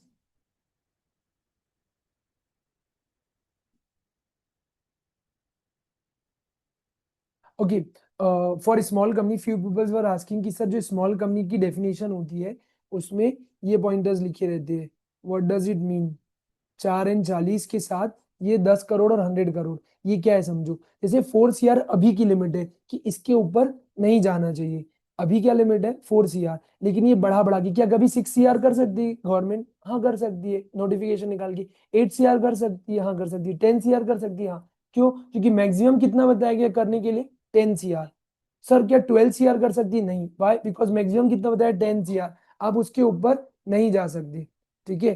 तो आपको वो याद रखना है, सर क्या कभी नहीं जा सकती, जा सकती है ना, अगर गवर्नमेंट ने इसमें क्या ले आया अमेंडमेंट। तो गवर्नमेंट ने अभी मैक्सिमम लिमिट कितनी बताई है आज की डेट में, ये बढ़ा बढ़ा के कितनी बढ़ा सकती है, 10 CR, अभी कितनी है 4 CR, सेम गोज विद 100, तो अभी कितनी है 40, लेकिन ये बढ़ा बढ़ा के समझो इन फ्यूचर, अभी 25 चल रहा है, समझो 26 में गवर्नमेंट को लगा 40 की जगह इसको 80 करना सही है, so can they do that, yes. अच्छा उसके बाद नेक्स्ट ईयर लगा इसको 90 करना सही है, can they do that, yes. Why? Because it is under the limit of maximum limit of 100 CR। Sir हमको एग्जाम में क्या लिखना है? मेन आपको ये लिखना है। अगर आपको ये पूरा सेंटेंस याद होता है तो आप पूरा लिखना, बट कंफ्यूजन हो तो केवल 4 and 40 लिख के आना। इट इज मतलब यहाँ पे यही होगा। ऑल्दो मैं इसके और डेप्थ में नहीं जा सकता because it is somewhere our fast track या revision class, so we can't go into the very depth, but this is what all it covers. I hope आपको समझ में आ गया होगा। आया क्या सबको?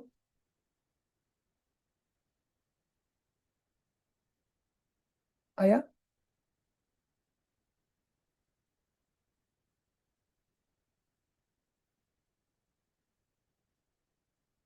ग्रेट ग्रेट ग्रेट, समझ गए ना? Very good. चलो let's start. Financial year. Financial year भी वेरी इंपॉर्टेंट है, मार्क कर लो तो यार। चलो, section 2 clause 41 defines financial year. Financial year means an year ending on 31st March every year. Very very very important point. समझो, generally हम लोग क्या समझते हैं, तुम्हारे और मेरे लिए एक ईयर जनरली क्या होता है? 1 अप्रैल से चालू होगी फाइनेंशियल ईयर, 31 मार्च को खत्म होता है। लॉ भी यही बोलता है, कंपनी लॉ भी यही बोलता है, लेकिन थोड़ा सा उन्होंने अलग तरीके से बताया। वाई? वो भी मैं बताऊंगा। देखो, ये बोलते हैं एवरी ईयर, जो खत्म कब हो रहा है? 31 मार्च। उन्होंने स्टार्टिंग बताया कि नहीं? उन्होंने बोला means period ending on 31 March every year. जो हर साल 31 मार्च को खत्म हो रहा है वो क्या है? ईयर है। तो सर चालू कब से हो रहा है? देखो क्या होता है, हर बार फाइनेंशियल ईयर एक तारीख से चालू जरूरी नहीं। कैसे? जैसे समझो मेरी कंपनी आज बनी, आज अगर समझो एग्जाम्पल के तौर पे 15 जुलाई है, तो 15 जुलाई 2025 को मेरी कंपनी बनी, तो 1 अप्रैल से बनी है क्या? 1 अप्रैल 2025 से नहीं, तो उस टाइम तो मैं एग्जिस्टेंस में नहीं था, तो मेरा फाइनेंशियल ईयर 1 अप्रैल से ले पाओगे क्या? नहीं। सो जिस दिन से बनी वहां से लेके आप काउंट करते हो। अब समझो इसमें एक इंपॉर्टेंट ट्रिकी चीज बोलो, इंपॉर्टेंट चीज बोलो। वो ये बोलना चाह रहे हैं कि अगर कोई कंपनी कब बनी, 1 जनवरी या उसके बाद, any company which is incorporated on और आफ्टर 1 जनवरी, ठीक है, तो उसका फाइनेंशियल ईयर नेक्स्ट सक्सीडिंग या फॉलोइंग फाइनेंशियल ईयर में खत्म होगा। एग्जाम्पल समझो, 15 जुलाई 2025 को मेरी कंपनी बनी, 15 जुलाई 2025 my company got incorporated, so my year will end on 31 March। Please tell me in the comments और chat if my company is being incorporated on 15th July 2025, when will its first financial year end?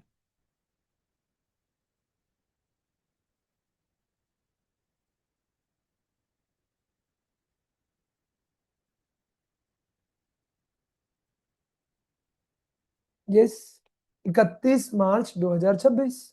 ठीक है, 31 मार्च। अच्छा, लेकिन अगर वही मेरी company बनी होती 15 जनवरी 2026 को, तो क्या उसका फाइनेंशियल ईयर 31 मार्च 2026 को ही खत्म हो रहा होता? नहीं, वो नेक्स्ट फॉलोइंग फाइनेंशियल ईयर में जा रहा होता। समझ में आ रहा है? मतलब अगर मैं थोड़ा सा इसे कंसाइज करके बोलूं, तो 3 महीने से कम का फाइनेंशियल ईयर नहीं हो सकता और 15 महीने से ज्यादा का फाइनेंशियल ईयर नहीं हो सकता। अगर समझ में आया तो ठीक, नहीं भी आया तो बस याद रखना। कोई कंपनी अगर कब से बनी है, 1 जनवरी, उसके बाद से, तो उसका फॉलोइंग, फॉलोइंग मतलब नेक्स्ट सक्सीडिंग, ऐसा कुछ भी आप लिख सकते हो। इंपॉर्टेंट, वेरी इंपॉर्टेंट पॉइंट ये समझो। मैं ना, मैं अमेजॉन इंडिया प्राइवेट लिमिटेड एक कंपनी हूँ, यहाँ इंडिया में बना हूँ। अच्छा, मेरी होल्डिंग कंपनी कहाँ है? बाहर फॉरेन में, यूएसए में है। तो सर वहां पे ना फाइनेंशियल ईयर 1 जनवरी से चलता है एग्जाम्पल के तौर पे, और हमारे यहाँ 1 अप्रैल से चलता है। तो सर यहाँ तो क्या, हमको ना जो हमारे अकाउंट्स को कंपाइल करना पड़ता है ना, कंसोलिडेट करना पड़ता है, ठीक है, तो हम लोग वो करने में प्रॉब्लम हो रही है। तो इसके लिए आपको कुछ नहीं करना है, आपको किसके पास एप्लीकेशन देना है? सेंट्रल गवर्नमेंट के पास, जो कि पावर किसको डेलीगेटेड है? आरडी को।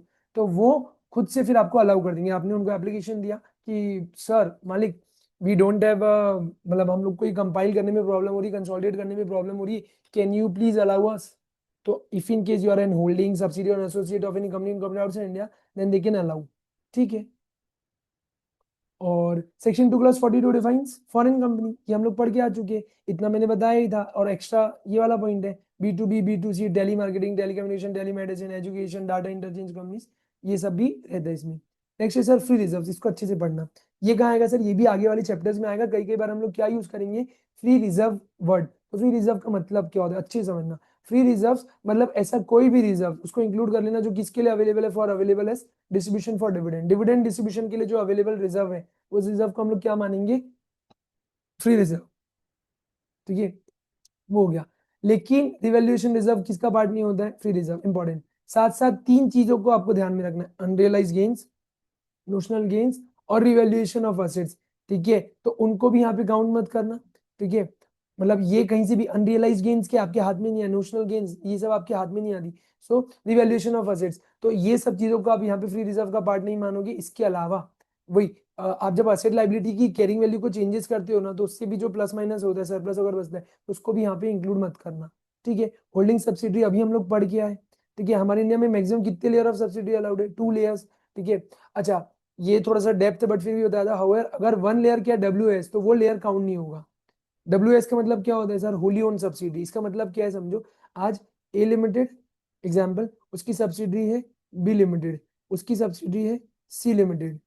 तो ए लिमिटेड के लिए कितनी हो गई? एक, और एक ये दो, दो के ऊपर और अगर डी लिमिटेड है तो क्या ये उसके लिए काउंट होगी? इन जनरल नहीं। लेकिन अगर बी लिमिटेड, उसकी क्या थी? Holi own subsidy. पूरा 100% कौन रखा था? ये पूरा का पूरा। तो एक लेयर अलाउड है होली ओन सब्सिडी का। फिर ये और ये दोनों इसकी क्या कहलाएगी? सब्सिडी। अगर किसी को समझ में आए तो वेरी गुड, नहीं भी आया तो इतना डेप्थ में नहीं जाना है। ठीक है, it will be a very time taking concept, जिसको अभी बताना पॉसिबल नहीं होगा। ठीक है, तो it is very simple concept, बस आपको ये याद रखना है कि 2 लेयर्स अलाउड है। मेनली आपके काम के लिए ये है, ये सब इतना काम का नहीं, बट फिर भी हमने बताया। ठीक है, existing companies can continue their existing layers, however existing companies can't increase their layer beyond 2। और जो भी अभी तक कंपनी चल रही थी आने के पहले तक, तो कंटिन्यू कर सकती थी, 2 के ऊपर नहीं जाएगी ये। लेकिन किसके ऊपर एप्लीकेबल नहीं है? बैंक, NBFC, इंश्योरेंस और गवर्नमेंट कंपनीज। तो इनको इससे क्या कर दिया गया है? बाहर कर दिया गया है। मतलब उनके ऊपर ये वाले प्रोविजंस नहीं लगते हैं, ये अपने हिसाब से चलेंगे, because they are special act, they have special provision. Important KMP, KMP की डेफिनेशन में कहा कौन कौन आते थे? Two clause, section 2 clause 51 defines KMP। एकदम इजी। CC मतलब M और C वाले लोग काय में आते बताया गया? MC वाले लोग आते हैं इसमें। M for manager, M for MD, C for CEO, C for CS। तो ये सब लोग क्या हो जाते हैं? ये सब KMP, की मैनेजरियल पर्सनल, ये सब बहुत बड़े लेवल के लोग होते हैं। ठीक है, और इनका बहुत बड़ा जिम्मेदारी होता है। बेसिकली इन्हीं लोगों को हम लोग ना ऑफिसर इन डिफॉल्ट की डेफिनेशन में भी पढ़ेंगे।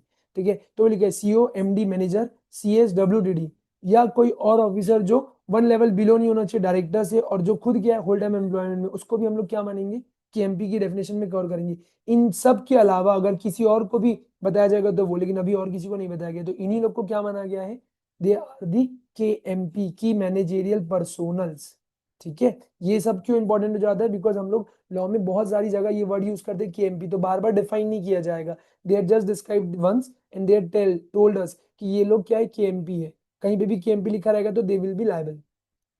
Now very important definition I am going into, please be ready. Take a half minute break, ठीक है, for a time being, and will continue after half minutes break. ठीक है, just 30 second, so that your दिमाग is very calm. ठीक है, okay.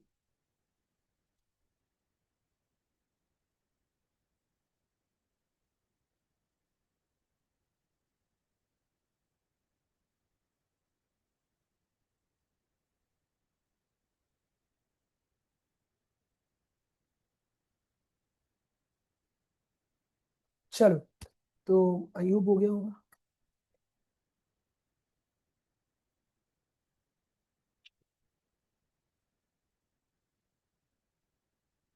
ठीक है, why two का break? Because it is a heavy concept, तो फॉर यू। ठीक है, अच्छे समझना। ऑल ये डेफिनेशन मैं ना जनरली कराता हूँ सेक्शन चैप्टर 3 या 4 में, बट यहाँ पे अभी तुम समझ लो, वहां पे आएगा फिर बता दूंगा। Section 2 clause 52 defines listed company. ठीक है, लिस्टेड कंपनी का मतलब है ऐसी कोई भी कंपनी जिसने अपनी securities, not shares, shares is a narrower word, securities a wider word. तो जिसने अपनी कोई भी सिक्योरिटीज क्या करा रखी है? लिस्ट करा रखी है। कहाँ पे? रिकॉग्नाइज स्टॉक एक्सचेंज में, RSE। सर ये क्या होता है रिकॉग्नाइज स्टॉक एक्सचेंज? देखो, स्टॉक एक्सचेंज की ना प्लेटफॉर्म्स होते हैं। तो अच्छा, प्लेटफॉर्म तो चलो वो तो बात की बात है। रिकॉग्नाइज स्टॉक एक्सचेंज मतलब जिसको सेबी ने properly as a stock exchange recognise किया है। एरे गैरे रिकॉग्नाइज स्टॉक एक्सचेंज को रिकॉग्नाइज स्टॉक एक्सचेंज नहीं बोलते। हमारे इंडिया में 2 रिकॉग्नाइज स्टॉक एक्सचेंज है, तुमने सुना होगा, BSE और NSE। तो अगर आपने वहां पे कहीं पे अपनी सिक्योरिटीज को लिस्ट करा रखा है, तो आप जनरली क्या कहलाते हो? Listed company. लेकिन क्वेश्चन इसके ऊपर नहीं आएगा, क्वेश्चन आएगा इनके ऊपर। अगर आपने इन कंपनीज ने इन टाइप की सिक्योरिटीज को लिस्ट करा है, तो इनको लिस्टेड कंपनी नहीं माना जाएगा। ऑल्दो इन्होंने लिस्ट कराया होगा स्टॉक एक्सचेंज में, बट फिर भी इनको क्या नहीं माना जाएगा? Listed company. Very important point है दिस। सर इंपॉर्टेंट है क्या?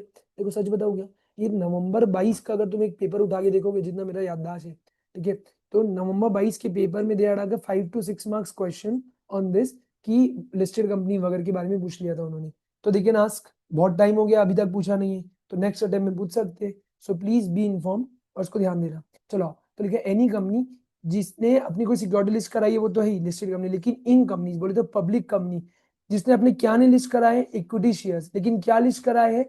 कोई नॉन कन्वर्टेबल डेट सिक्योरिटीज, ठीक है, या कोई non convertible redeemable preference shares on the basis of PP, private placement, दोनों चीज, डेट सिक्योरिटीज और redeemable preference shares, non convertible redeemable preference shares private placement basis में, या दोनों को कराया है, तो इनको क्या नहीं माना जाएगा, ये, ठीक है। तो वापस जनरली क्या बोल रहा है, कोई ऐसी कंपनी जिसने अपनी सिक्योरिटीज लिस्ट कराई है उसको लिस्टेड कंपनी माना जाता है आरएसी में, लेकिन ऐसी पब्लिक कंपनीज जिन्होंने अपने इक्विटी शेयर्स लिस्ट नहीं कराए है, बट क्या लिस्ट कराए है, अपने non convertible debt securities, example के तौर पे debentures on the private placement basis, या non convertible redeemable preference shares. I hope आप लोग को इसका मीनिंग पता होगा, अब मैं इसके डेप्थ में नहीं जा सकता, ठीक है। तो नॉन कन्वर्टेबल डेट सिक्योरिटीज या non convertible redeemable preference shares, ठीक है, तो एनसीआरपीएस इसको बोलते हैं, ठीक है। अगर आपने ये कराया है तो you will not be counted as a listed company, ठीक है। Next, private companies, sir private companies भी लिस्ट करा सकती है अपने शेयर्स, यस, शेयर्स नहीं, मतलब बेसिकली देखिए लिस्ट देयर डेट सिक्योरिटीज, तो बोलना चाहिए प्राइवेट कंपनी जिसने लिस्ट क्या करा है अपने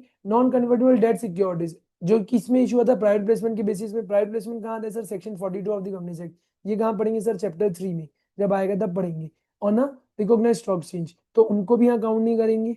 इसके अलावा पब्लिक कंपनी जिसने अपनी इक्विटी शेयर्स लिस्ट नहीं कराए हैं, लेकिन मतलब रिकॉग्नाइज्ड स्टॉक एक्सचेंज में, लेकिन कहाँ लिस्ट किया, ऐसे कोई जुरिडिक्शन में जो कहाँ बताया गया 23(3) में, ये भी कहाँ है सर, चैप्टर 3 में, ठीक है। मतलब समझो इंडिया के बाहर कहीं लिस्ट करा रखा है एग्जाम्पल के तौर पे, तो वो यहाँ पे लिस्टेड कहलाएगा कि नहीं, ठीक है। तो कोई और ऐसी जुरिडिक्शन में कराया जो 23(3) में बताया गया है, तो वो यहाँ पे नहीं कहलाएगा। आया कि समझ में, प्लीज इंपॉर्टेंट है, वेरी इंपॉर्टेंट है, वेरी वेरी इंपॉर्टेंट है, वेरी वेरी वेरी इंपॉर्टेंट है, प्लीज याद रखना। जब मैंने इतना एम्फेसिस दिया है इसके ऊपर, जब मैंने इसको रेड में मार्क किया है, तो it would have been very important point तुम्हारे लिए, मेरे एग्जाम्स नहीं तुम्हारे एग्जाम्स है, तो please mark it is very important. I hope सबको समझ में आया गया, तो मैं आगे बढ़ता हूँ, बस थोड़ा ही बचा है, will complete in the next few minutes.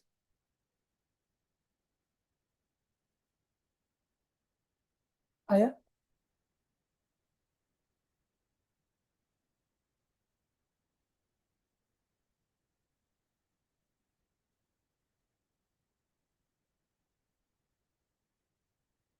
ये बताओ ना गाइस।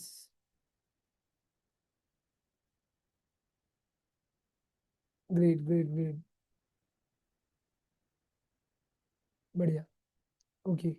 चलो let's move on the topic, अब ज्यादा टाइम नहीं लगेगा। Let's come on the next topic, section 2 clause 55, define member. Sir member क्या होता है, मेंबर कैसे बनते हैं कंपनी में, member in relation to company, company के रिलेशन में देखोगे तो कोई सब्सक्राइबर जो मेमोरेंडम को सब्सक्राइब कर रहा है, ठीक है, कोई और पर्सन जिसने राइटिंग में बोले तो ट्रांसफर ट्रांसमिशन से या अलॉटमेंट से क्या बना है वो मेंबर, या कोई बेनिफिशियल ओनर इन जिसका नाम कहाँ लिखा है डिपॉजिटरी के रिकॉर्ड में, ये मैं आगे बताऊंगा डिपॉजिटरी के रिकॉर्ड्स वाला, ठीक है, जिसको नहीं पता है। तो अगर मेरा नाम डिपॉजिटरी के रिकॉर्ड्स में बेनिफिशियल ओनर का जो रजिस्टर वो मेंटेन करता है, वहां पे भी अगर मेरा नाम है डिपॉजिटरी के पास, डीपी डिपॉजिटरी पार्टिसिपेंट और डिपॉजिटरी हम लोग जो पढ़ते हैं, ठीक है, तो उनके पास भी मेरा नाम है, तो मैं अपने आप कंपनी का क्या बन गया, मेंबर। मेंबर का मतलब एक तरीके से शेयर होल्डर होता है, ठीक है, लेकिन सारे राइट्स किसको बोलते हैं, जो मेंबर है कंपनी का। तो मेंबर में इन तीन तरीके से बन सकते हो। नेक्स्ट आता है sir net worth. Network is very important sir, ये जनरली कहाँ पे आती है, तुम लोग देखोगे सीएसआर में, CSR corporate social responsibility section 135, तो वहां पे ये वर्ड यूज होता है, तो कभी वो इसको भी पूछ सकते हैं लिंक करके, तो याद रखना। तो आओ ये क्या है, देखो तीन चीजें प्लस करनी है, तीन चीजें माइनस करनी है, और कुछ चीजों को ऐसे ध्यान नहीं देना है। तो पहला बोलता है sir, paid up share capital में अब क्या प्लस करना, रिजर्व जो आपने आउट ऑफ प्रॉफिट बनाया, सिक्योरिटीज प्रीमियम या पी&एल का अकाउंट का जो भी बैलेंस है वो, उसको प्लस माइनस कर लो। उसके अलावा एक्यूमुलेटेड लॉसेस को माइनस करो, डिफर्ड एक्सपेंडिचर को माइनस करो, और मिसलेनियस एक्सपेंसेस जो अभी तक राइट ऑफ नहीं हुए इनको माइनस करो, ठीक है। और क्या इंक्लूड मत करो, does not include any reserve जो कहां से बना है, रिवैल्यूएशन ऑफ असेट्स या राइट बैक ऑफ डेप्रिसिएशन या अमालगमेशन। अब मेरे को ये दो वर्ड बताना था, अच्छा ये समझ में आ गया होगा आई थिंक, ये डायरेक्टली है आपका जो भी पेड अप शेयर कैपिटल है, ठीक है, उसमें से आप ये तीन चीजें प्लस कर दो और तीन चीजें माइनस कर दो, ठीक है, तो वह आप वहां तक पहुंच जाओगे। लेकिन अगर आपकी बैलेंस शीट में क्या दिया है, revaluation of assets, right back of depreciation और अमालगमेशन, तो उसको इंक्लूड मत करना। Right back of depreciation generally क्या होता है सर, तो आओ मैंने तुम्हारे लिए रखा है, तुम लोग इसका चाहो तो स्क्रीनशॉट ले सकते हो, आगे चल के काम आएगा तुमको। ये देख लो, राइट बैक ऑफ डेप्रिसिएशन का मतलब है अकाउंटिंग प्रोसेस में जहां पे कंपनी रिवर्स कर दी या अंडर्स कर दी है, अंडूज कर दी मतलब कि डेप्रिसिएशन जो भी आपने प्रीवियसली रिकॉर्ड कर लिया था, कोई असेट के ऊपर आपने कोई पहले से ही डेप्रिसिएशन चार्ज कर लिया था, तो अब आप जब उसको वापस करते हो ना, वापस से हटाते हो, तो you can call it is a right back, ठीक है। अगर आप अमालगमेशन के बेसिस में देखोगे तो जब कंपनी एक होती मिल की, समझ में आ रहा है, तो वहां पे भी होता है, वो डिपेंड करता है उसके ऊपर में, डिपेंड करता है कि वहां पे कैसा अमालगमेशन हुआ है और उसकी अकाउंटिंग ट्रीटमेंट क्या है। बस हमको इतना ही याद रखना है अभी हमारे इंटर लेवल में, ये बाकी चीज इंपॉर्टेंट नहीं है। नेटवर्क का डेफिनेशन वेरी इंपॉर्टेंट में आ सकता है, ठीक है, तो प्लीज उसको अच्छे से याद रखना। देखिए ना, बिकॉज अभी तक इंस्टीट्यूट ना जनरल चीजें पूछती थी, बट लास्ट 2-3 अटेम्प्ट से they are very specific, they are asking many things जो कि अभी तक के जनरल कोर्स में वो पूछते नहीं थे। तो we have to be ready for everything and anything. Next आता है सर ऑफिसर इन डिफॉल्ट, ये थोड़ा भारी है, जितना समझ में आता है उतना समझना। Section 2/60 define OID, officer in default. तो अभी हम लोग पढ़ते क्या, केएमपी में जितने लोग थे वो सब, तो पहले बताया अगर कंपनी में क्या है, कौन सा डायरेक्टर, डब्ल्यूडीडी मतलब लिखना होल टाइम डायरेक्टर्स। तो होल टाइम डायरेक्टर्स, की मैनेजरियल पर्सोनल। अच्छा सर केएमपी है ही नहीं मेरी कंपनी में, तो जिनको बोर्ड ने स्पेसिफाई किया होगा इस बिहाफ में, जिनको ये ड्यूटी दी गई होगी उनको ये माना जाएगा, और जिन्होंने अपनी क्या दी होगी कंसेंट, उनको फिर ओआईडी माना जाएगा। इनके अलावा कोई और पर्सन जो बोर्ड की अथॉरिटी में ही काम करता है, कोई रिस्पॉन्सिबिलिटी उसको दे दी गई है, ठीक है, जैसे समझो मैं बोर्ड ऑफ डायरेक्टर के जस्ट नीचे हूँ, मैं उन्हीं से डेली का काम धाम चलता है मेरा, तो आई एम ऑल्सो ओआईडी, क्योंकि मेरे को क्या मिली है, कोई ना कोई रिस्पॉन्सिबिलिटी। इसके अलावा सर कोई और पर्सन जिसके डायरेक्शन में board of directors are accustomed to it, मैं वो जो टाटास वाला बोल रहा था ना, एग्जाम्पल समझो रतन टाटा, ठीक है, अगर रतन टाटा आज होते और अगर वो कोई डायरेक्शन दे रहे होते उनके हिसाब से, अगर ये लोग काम कर रहे होते टाटा ग्रुप वाले, तो he must also be covered here, ठीक है। लेकिन किसको काउंट नहीं करते, जो किसमें दे रहा है, प्रोफेशनल कैपेसिटी में। अच्छा हम लोग प्रमोटर की डेफिनेशन में भी ये पढ़ते, ठीक है, ओके। और इसके अलावा शेयर ट्रांसफर एजेंट जो होते हैं, ठीक है, रजिस्ट्रार टू एन इशू, ये रजिस्ट्रार वाला रजिस्ट्रार नहीं, आरओसी वाला, ये रजिस्ट्रार टू एन इशू वाला होता है। मर्चेंट बैंकर्स, ये सब लोग, ये सब कहाँ आते हैं सर, इनको भी हम लोग ले सकते हैं जब जरूरत होगी। सर ये सब कहाँ आते हैं, चैप्टर 3 में जब तुम पढ़ोगे ना prospectus and allotment of securities, तब वहां पे ये लोग का रेफरेंस आता है। They can also be called as officer in default, ठीक है। नेक्स्ट आते हैं sir private company. Private company अभी बताया था, कुछ नहीं, 3 वर्ड याद रखना है, PRL, P for prohibition, R for restriction, L for limitation, ठीक है। इसके अलावा हाँ, वापस तो लिखा है प्रमोटर, सेक्शन 2/16, मैंने बताया था कि उल्टे सीधे काम करने वाला क्या होता है, प्रमोटर। तो अगर याद करें तो ऐसे याद कर सकते हो, सेक्शन 2/69, उल्टे सीधे काम करने वाला प्रमोटर। तो बताए प्रमोटर मीन्स तीन तीन तरीके से बताया, एनी पर्सन जिसका नाम कहा है प्रोस्पेक्टस में एज अ प्रमोटर, या जिसको एनुअल रिटर्न में आइडेंटिफाई किया गया है, जो एनुअल रिटर्न में जो कॉलम होता है प्रमोटर का, उधर मेरा नाम आ रहा है, तो मैं क्या बन गया, प्रमोटर। दो तरीका वापस, या तो मेरे को प्रोस्पेक्टस में जिधर नाम लिखा जाता है ना प्रमोटर का, उधर तुमने मेरा नाम लिखा है, तो आई एम अ प्रमोटर। तो तुमने मेरा नाम कहाँ लिखा है, प्रोस्पेक्टस में एज अ प्रमोटर, या जहाँ एनुअल रिटर्न होता है ना, जो सेक्शन 92 में हम लोग फाइल करते हैं, ठीक है, तो उसमें तुमने मेरे को एज अ प्रमोटर आइडेंटिफाई किया, तो मैं प्रमोटर बन गया, पहला। दूसरा, मेरा कंपनी में क्या कंट्रोल, या तो डायरेक्टली या indirectly, as a shareholder, director, या अदरवाइज शेयर होल्डर की कैपेसिटी में, डायरेक्टर की कैपेसिटी में, या कोई और कैपेसिटी में। या थर्ड, मेरी एडवाइस, मेरे डायरेक्शन, ये मेरे इंस्ट्रक्शन में जो कंपनी के बोर्ड ऑफ डायरेक्टर है ना, दे आर एक्स्टम्ड टू एक्ट, मेरे अकॉर्डिंग एक्ट कर दे। मैं जो बोलता हूँ ना, मेरे से पूछ के काम करते हैं, या मेरी चलती है कंपनी में, तो सम वे और the other I am counted under promoter definition. But इसमें एक चीज ऐड करना कि ऐसा कोई बंदा जो किस कैपेसिटी में एडवाइस कर रहा है, प्रोफेशनल कैपेसिटी में एडवाइस कर रहा है, जैसे कि कोई सीए, कोई सीएस, कोई सीएमए, कोई एडवोकेट, ठीक है, अगर ये लोग एडवाइस कर रहे हैं किस कैपेसिटी में, एज अ प्रोफेशनल कैपेसिटी में, तो इनके ऊपर भी इनके डायरेक्शन इंस्ट्रक्शन को बोर्ड ऑफ डायरेक्टर फॉलो करते हैं, यस। तो are they promoter, no they are not promoter, because they are doing their professional duty. तो प्रोफेशनल कैपेसिटी में वो लोग काम कर रहे हैं, तो उनको प्रमोटर नहीं कहलाओगे, क्योंकि प्रमोटर हो जाते हो तो आपकी लाइबिलिटी आ जाती है। ये हम लोग पढ़ चुके हैं, public company, we have done this. Relative और रिलेटेड पार्टी में आगे बताऊंगा, बट रिलेटिव के लिए बस अभी ये समझ लो, मेंबर्स ऑफ एचयूएफ, हस्बैंड और वाइफ, ऐसा अदर पर्सन जिसको बताया जाएगा, इंक्लूडिंग स्टेप रिलेशन, बोले तो father, mother, son, sons wife, daughter, daughters husband, brother and sister and इनके स्टेप, तो इनको भी यहाँ इंक्लूड किया है। अच्छा अगर तुम्हारे इनकम टैक्स एक्ट में कुछ और बताया गया हो ना, तो यहाँ पे मत लेना। रिलेटेड पार्टी हम लोग रिलेटेड पार्टी ट्रांजेक्शन के लिए देखते हैं, RPT, ये सेक्शन 188 में कवर होता है, जो कि अभी हमारे सेक्शन कोर्स का पार्ट नहीं है, ठीक है। तो ये जस्ट एक इंक्लूडेड है, ये सबसे आखिरी में, बाद में हम लोग नेक्स्ट चैप्टर में देखेंगे, ठीक है, तब मैं बताऊंगा, अभी इसके ऊपर मैं नहीं जा रहा, ये थोड़ा भारी है। अनलिमिटेड कंपनी मैंने स्टार्टिंग में बता दिया तुमको, जिसकी लाइबिलिटी अनलिमिटेड होती है मेंबर्स की। PFI एक अच्छा है, इसके ऊपर भी क्वेश्चन आई थिंक फाउंडेशन में आता था, यहाँ पे शायद ही आए, बट फिर भी नोट कर लो। पब्लिक फाइनेंशियल इंस्टीट्यूशन मतलब कि LIC को आप इंक्लूड कर सकते हो, ठीक है, IDFC को इंक्लूड कर सकते हो, UTI को इंक्लूड कर सकते हो, ठीक है। तो ऐसे इंस्टीट्यूशन जो नोटिफाई करेगी, सेंट्रल गवर्नमेंट 1956 एक्ट में भी नोटिफाई कर रखी उसको भी, या कोई और इंस्टीट्यूशन जो अब नोटिफाई करेगी। लेकिन कुछ कोई भी इंस्टीट्यूट पब्लिक फाइनेंशियल इंस्टीट्यूशन तब तक नहीं कराएगा जब तक वो क्या होगा, या तो स्टेचुटरी कॉर्पोरेशन नहीं है, या कोई गवर्नमेंट कंपनी नहीं है। समझ में आ रहा है ऐसा, तो वो लिखा, आई थिंक ये तुमने फाउंडेशन में पढ़ रखा है, मैं उसके डेप्थ में नहीं जा रहा। एक आखिरी एक चीज अच्छे से याद रखो, सेक्शन 464 इलीगल एसोसिएशन, ये क्या है सर? ये तुम्हारे कोर्स में डायरेक्टली नहीं है, but just in case extra knowledge है, लेके रखो, आ जाए कभी तो याद रहेगा, पुराने में था। ये बोलना चाह रहा है, आज समझो मैं ना, पार्टनर, अगर तुमको बेसिक पता होगा ना, पार्टनरशिप का कोई लिमिट था पहले, हम लोग जो अपने टाइम पे पढ़ते थे ना, तो तुमने कोई 10-20 पढ़ा होगा या 50 पढ़ा होगा, ठीक है? समझो हम लोग ना पार्टनरशिप फर्म नहीं है, 50% से ज्यादा है, क्योंकि पार्टनरशिप की एक लिमिट एग्जाम्पल के तौर पे 50 समझ लो। तो हम लोग पार्टनरशिप में रजिस्टर होने के लिए कितने थे? मैक्सिमम 50 लोग। तो हम लोग समझो पार्टनरशिप के ऊपर चले गए, और अभी तक हम लोग किस में रजिस्टर्ड नहीं हुए? कंपनी के तौर पे भी, मतलब हम लोग अनरजिस्टर्ड है, ना ही इधर के है, ना पार्टनरशिप के है, ना ही हम लोग इसके एच यू व्हाट वी से इसके कंपनीज एक्ट में रजिस्टर्ड है। मतलब समझो पहले हम लोगों ने मिलकर क्या बनाया था? पार्टनरशिप। अब हम लोग उसमें कितने पार्टनर हो गए? 50 से ज्यादा, ठीक है? 50 से ज्यादा हो गए तो पार्टनरशिप एक्ट हमको अपना बनाएगा कि नहीं? वो बोलते हैं बाहर हो जाओ, तो पार्टनरशिप एक्ट ने हमको नहीं बनाया अपना, तो अब हम लोग बाहर हो गए। तो हमको जनरली क्या रजिस्टर्ड हो जाता है? As a company. तो अभी हम लोग कंपनीज एक्ट के भी नहीं हुए, तो हम लोग कंपनीज एक्ट में रजिस्टर्ड नहीं हुए, तो हम लोग बीच में, ना घर का ना घाट का।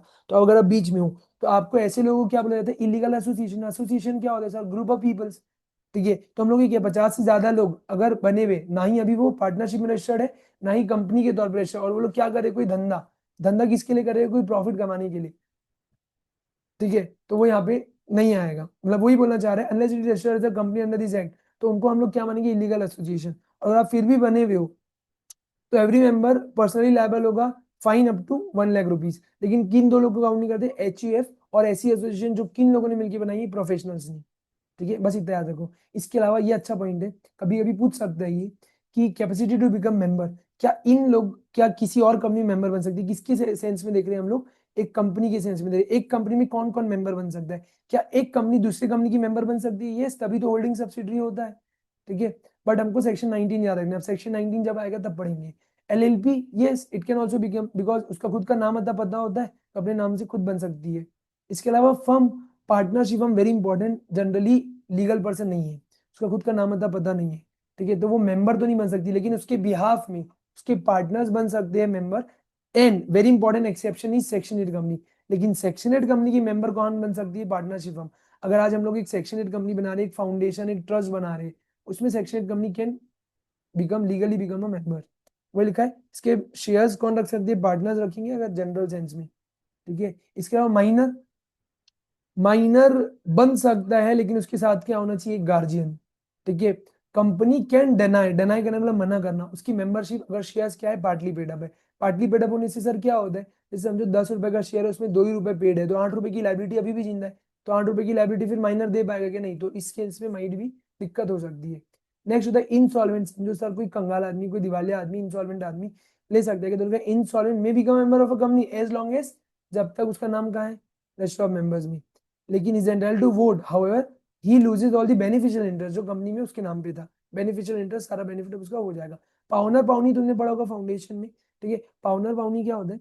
समझो, पाउनी के पास आपके कोई लिखा है ना, no pawn since he just has a possession and not the title of the share. समझो क्या हो रहा है? आज मैंने लोन लिया, अब जब मैं लोन ले रहा हूँ तो मेरे पास रिलायंस के 100 शेयर है, तो मैं वो 100 शेयर को गिरवी रख के लोन ले रहा हूँ, तो मैंने समझो किसी के पास गिरवी रखा है, तो वो बंदा उस शेयर का ओनर बन गया क्या? नहीं। तो उसके नाम पे आ जाएंगे क्या? नहीं, इन जनरल नहीं आते, ठीक है? तो लिखा है no he just hold a possession, उसके पास मेरे सर्टिफिकेट पड़े, उसके पास मेरी ओनरशिप नहीं गई है, टाइटल नहीं गया, टाइटल मतलब होता है ओनरशिप। नेक्स्ट है सर फॉरेनर होल्ड कर सकते हैं, यस, लेकिन फेमा की रेगुलेशन को याद रखना है। फेमा मतलब foreign exchange management act, chapter जो तुम्हारा है ना यहाँ 15 कंपनीज एक्ट में आखिरी चैप्टर, वो हम लोग यहाँ पे पढ़ेंगे। कंपनीज एक्ट मतलब ये सीए इंटर के सिलेबस में आखिरी जो चैप्टर है ना तुम्हारा, उसमें हम लोग ये फेमा पढ़ेंगे, तब याद से ये पढ़ेंगे। फिर लिखा है वॉर के टाइम पे हम लोग इनसे कुछ कुछ राइट छीन लेते हैं, तो वो तो खत्म की बात है, वो बात की बात है। ट्रेड यूनियन बन सकते हैं, इसके ऊपर भी क्वेश्चन आएगा, मतलब कहाँ क्वेश्चन आएगा तुमको पता है क्या? एक तो फर्म के ऊपर क्वेश्चन आ सकता है ज्यादा, और एक ट्रेड यूनियन के ऊपर में। ट्रेड यूनियन बन सकता है कि अगर वो ट्रेड यूनियन क्या है? रजिस्टर्ड है, तो इट कैन बिकम मेंबर, ठीक है? और अपने खुद के नाम से वो मेंबर बन सकता है, बस ये बताया गया है। तो आई होप मैंने almost every important point cover किया है, nothing has been left to you, ठीक है? Hope everyone is getting this, ठीक है? सबको ही समझ में आया होगा। नेक्स्ट लेक्चर में मिलेंगे हम लोग और बहुत कुछ डिस्कस करेंगे। आज के लिए इतना बहुत है। अगर आपको कोई डाउट हो तो बिंदास आप मेरे इस नंबर पे आप मेरे से कनेक्ट कर सकते हो। आपको ये नोट्स चाहिए, इसके अलावा एक्स्ट्रा नोट्स चाहिए, तो you guys can surely connect to me. Hope आप लोग को लेक्चर अच्छा लगा होगा, और अगर आपकी कोई एडवाइस हो जिससे हम लोग और अच्छा इंप्रूव कर सके, so please do tell me, so that next lecture में अपन और अच्छा कुछ करेंगे। ठीक है, तो आज के लिए इतना ही, मिलते हैं सेम टाइम सेम जगह नेक्स्ट डे। ठीक है, तो नेक्स्ट लेक्चर में मिलते हैं। चलो आज के लिए इतना बहुत है, बाय।